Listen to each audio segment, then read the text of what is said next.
Did want to check in, of course. It's been quiet on the Fox front. Remember that?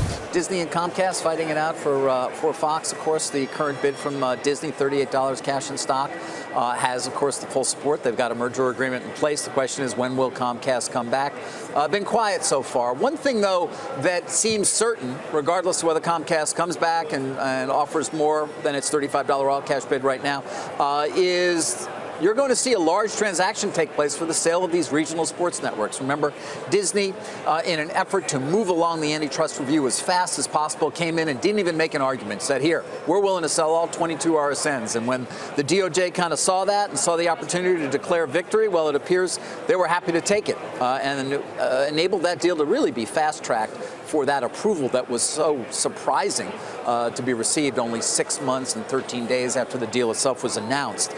But that was a key portion of it. We're going to have a large deal, though, down the road, not too long, perhaps, in terms of Disney selling those RSNs, or if Comcast does come back, it would appear likely that it also is going to be obligated to potentially sell the RSNs, and therefore, what? I mean, they do $1.8 billion in EBITDA, put your own multiple on it. Now, of course, either party is paying a very high multiple for them, overall as part of the deal, and likely will have to sell them at a lower multiple, so therefore taking a bit of a hit.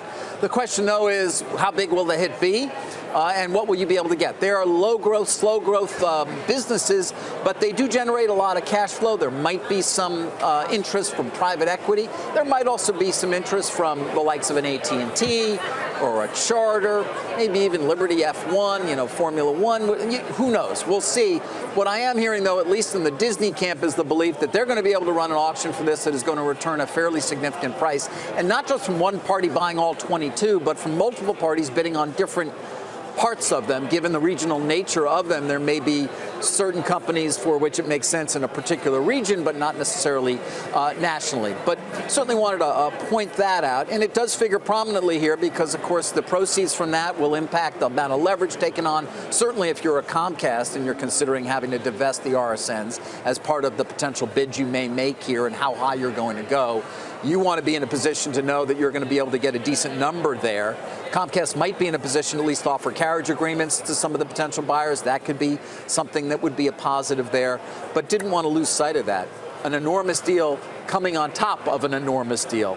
So it's an offset to the cash outlay, to the leverage, as you say. I mean, you said $1.8 billion of EBITDA, multiples run where in that? 10, 12 times. They right? could. Yeah. I mean, so it could. At least $20 billion. What they're paying, certainly. I mean, you've got overall gross multiple of 16 times being paid by Disney for the overall Fox assets. So a big multiple there. And then when you have to take that down as a result of not getting that multiple in the open market when you sell them. Hey there, thanks for checking out CNBC on YouTube. Be sure to subscribe to stay up to date on all of the day's biggest stories. You can also click on any of the videos around me to watch the latest from CNBC. Thanks for watching.